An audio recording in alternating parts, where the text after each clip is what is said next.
નમસ્કાર વિદ્યાર્થી મિત્રો, શ્રી હિરપરા કન્યા વિદ્યાલય કાલાવડ ઈ લર્નિંગ અભ્યાસક્રમમાં આપનું હાર્દિક સ્વાગત છે। ધોરણ 11 કોમર્સ વિષય નામાના મૂળ તત્વો ભાગ 2 એમાં આપણે પ્રકરણ નંબર 9 બિન વેપારી સંસ્થાના હિસાબો। તો છેલ્લા લેક્ચરની અંદર ખાસ હેતુ માટેના વિશિષ્ટ પારિભાષિક શબ્દો જોઈએ કે મૂડી ભંડોળ અને મૂડી ફંડ, લવાજમ, દાખલ ફી, આજીવન સભ્ય ફી, દાન અને સખાવત, ખાસ હેતુ માટેનું ફંડ, વારસો અને લોકર ભાગ।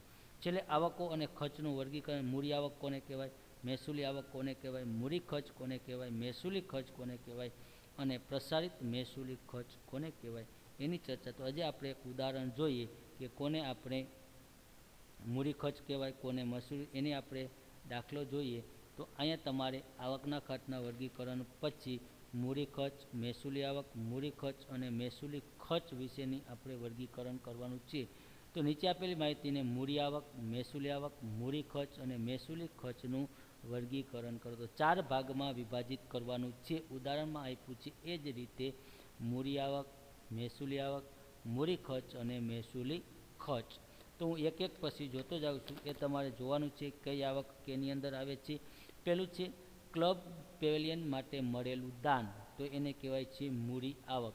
પછી બીજું આપ્યું છે ઇલેક્ટ્રિક ફિટિંગ્સ, એ ખર્ચ છે એટલે એને મૂડી ખર્ચની અંદર દર્શાવવામાં આવે છે। પછી વારસો, તો વારસો હંમેશા કેવો ગણવાનો, મૂડી આવક। ત્યાર પછી આપ્યું છે રમતગમતના સાધનોની ખરીદી, તો રમતગમતના સાધનોની ખરીદી રહી એ મૂડી ખર્ચમાં દર્શાવવામાં આવે છે। ત્યાર પછી સભાદ ફી, એ તમારે મહેસૂલી આવક, સભાદ ફીને કેવી ગણવાની, મહેસૂલી આવક। યંત્ર ગોઠવવાની મજૂરી, યંત્ર ગોઠવવાની મજૂરી એ તમારે શું ગણાશે, તો કે યંત્ર ગોઠવવાની મજૂરી એ તમારે મૂડી ખર્ચ છે। મૂડી લઈ આવવા માટેનો જે ખર્ચ થયો છે એને મૂડી ખર્ચ તરીકે દર્શાવવામાં આવે છે। પછી છે ટુર્નામેન્ટ ફંડ માટેનું દાન, તો એ માટે તમારે થશે મૂડી આવક। ઇનામી ફંડનું સરકારી જામીનગીરીમાં રોકાણ, શેનું છે, તો કે ઇનામી ફંડનું સરકારી જામીનગીરીમાં રોકાણો એ તમારે મૂડી ખર્ચની અંદર દર્શાવવાનું રહેશે। ત્યાર પછી લાઇબ્રેરીના પુસ્તકો, ત્યાર પછીનું કેટલામું છે, તો કે 9મું લાઇબ્રેરીના પુસ્તકો એ પણ મૂડી ખર્ચ છે। હોલનું ભાડું, શેનું ભાડું છે, તો કે 10મું તમને આપ્યું છે હોલનું ભાડું, એ તમારી આવક થાય એને મહેસૂલી આવક તરીકે દર્શાવવાનું। પસ્તીનું વેચાણ એ પણ મહેસૂલી આવક છે। પ્રમુખ સન્માન માટેનું ફંડ, પ્રમુખ સન્માન માટેનું ફંડ રહ્યું એ મૂડી આવક ગણાશે। પ્રમુખ સન્માન માટેનું જે કાંઈ ફંડ મળે છે એને મૂડી આવક કહેવાય છે। પછી પ્રવેશ ફી, પછીનું તમને આપ્યું છે પ્રવેશ ફી, એમાં કોઈ સૂચના નથી અને મહેસૂલી આવક તરીકે ગણવી।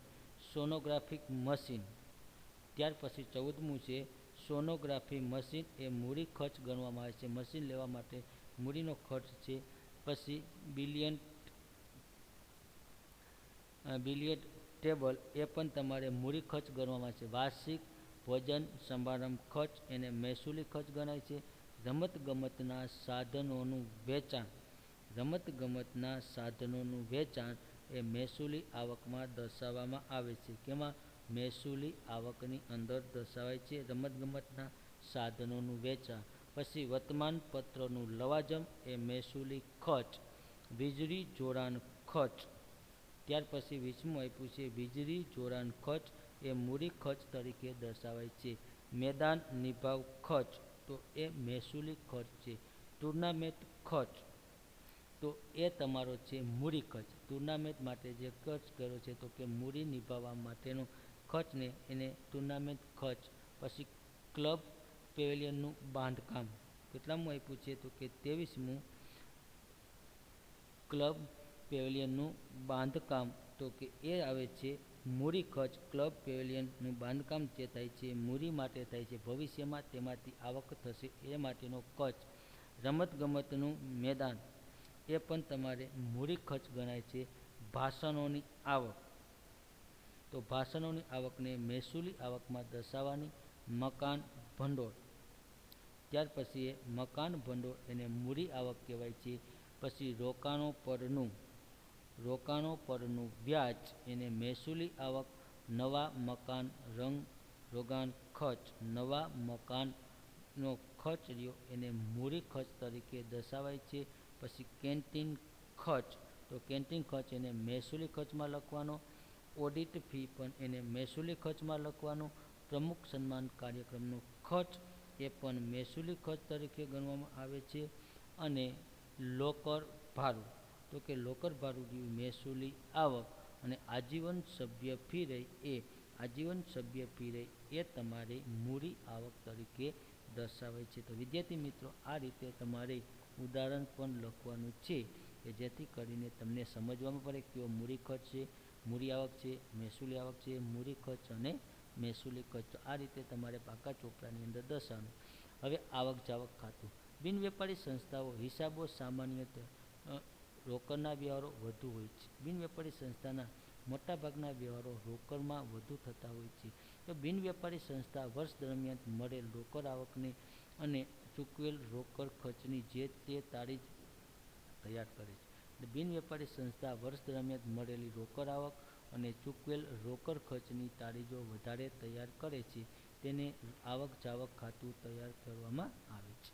જે રોકડની આવક અને ખર્ચને ધ્યાનમાં રાખીને તૈયાર કરવામાં આવે, તારીખ તૈયાર કરવામાં આવે છે એને આવક જાવક ખાતું કહે છે. આ ખાતું વર્ષ દરમિયાન થયેલા રોકડ વ્યવહારોની ટૂંકમાં વિગતો ઉધાર બાજુ અને રોકડ આવકોની જમા બાજુ એટલે કે જમણી બાજુ દર્શાવાય છે. ખાસ યાદ રાખજો, ટૂંકી ચાલ તેની ઉધાર એટલે ડાબી બાજુએ રોકડ આવકો અને જમા બાજુએ રોકડ ખર્ચા એટલે જાવકો.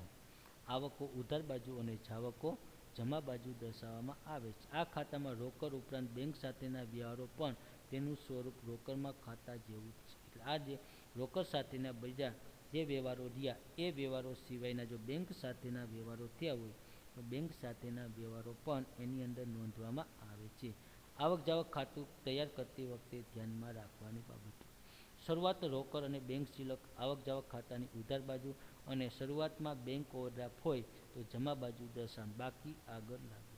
સૌ પ્રથમ તમે આવક જાવક ખાતું બનાવતા હોય તો શરૂઆતની રોકડ સિલક એટલે આવક જાવક ખાતાની ઉધાર બાજુએ દર્શાવવાની શરૂઆતની રોકડ સિલક અથવા તો બેંક સિલક, અને જો શરૂઆતમાં બેંક ઓવરડ્રાફ્ટ હોય તો જમા બાજુ પણ લખવાનું. બાકી આગળ લાગે. પછી આ ખાતાની ઉધાર બાજુ વર્ષ દરમિયાન મળેલી બધી જ રોકડ કે ચેકથી મળેલ આવકો, અને જમા બાજુ વર્ષ દરમિયાન બધી જ રોકડ કે ચેકથી ચૂકવેલી જાવકો જ નોંધવી. વર્ષ દરમિયાન આખા વર્ષની અંદર જેટલી તમારી રોકડ આવક થઈ છે એ આવકો દર્શાવવાની, અને વર્ષ દરમિયાન તમારી જે કાંઈ રોકડ જાવકો થઈ છે એ તમારે એની અંદર દર્શાવવામાં આવે છે.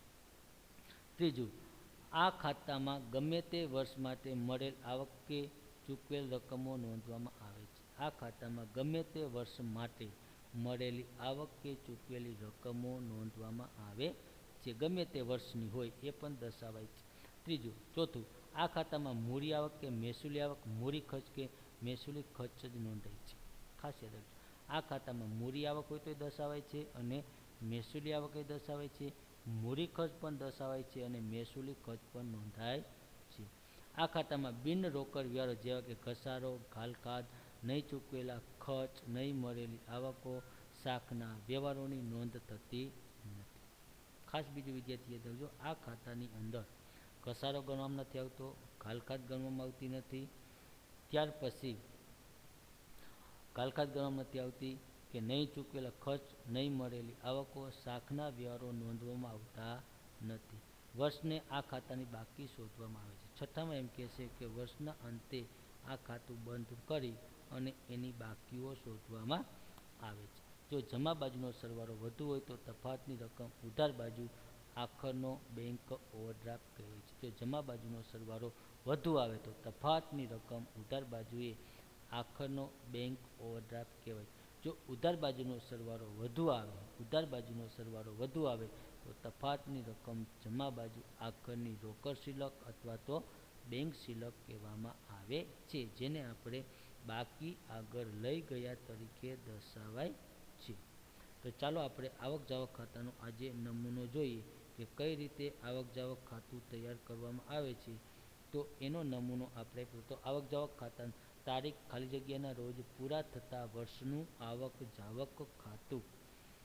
ચાલો પછી ઉધાર અને જમામાં બી આવક રકમ રૂપિયા, ઉધાર બાજુ આવક અને જમા બાજુ જાવક રકમ રૂપિયા.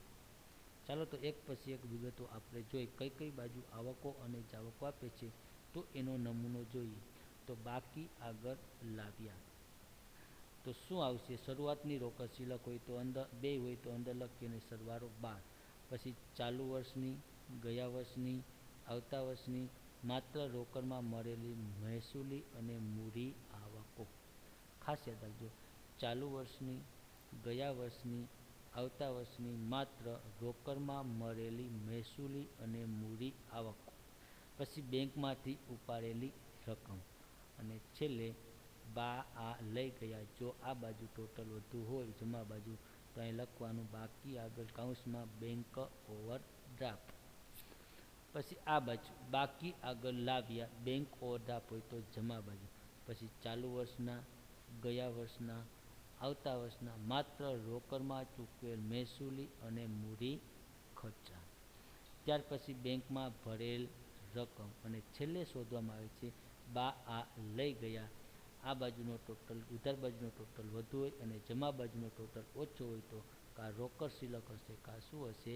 બેંક શિલક. બાબત નોંધ, બેંક શિલક અથવા બેંક ઓવરડ્રાફ્ટ બેમાંથી એક બાકી જશે, બે હશે નહીં. કાં તમારે બેંક શિલક હશે કાં શું હશે? Bank overdraft. બે વસ્તુ તમને જોવા મળશે નહીં. તો આ હતું આપણું આવક જાવક ખાતું. ત્યાર પછીના નેક્સ્ટ લેક્ચરની અંદર ઉપજ ખર્ચ ખાતું કઈ રીતે બનાવવું એને બાબત બનાવતા વખતે ધ્યાનમાં રાખવાની બાબતો વિશે ચર્ચા કરશું. ત્યાં સુધી ઘરમાં રહો, સુરક્ષિત રહો. અસ્તુ.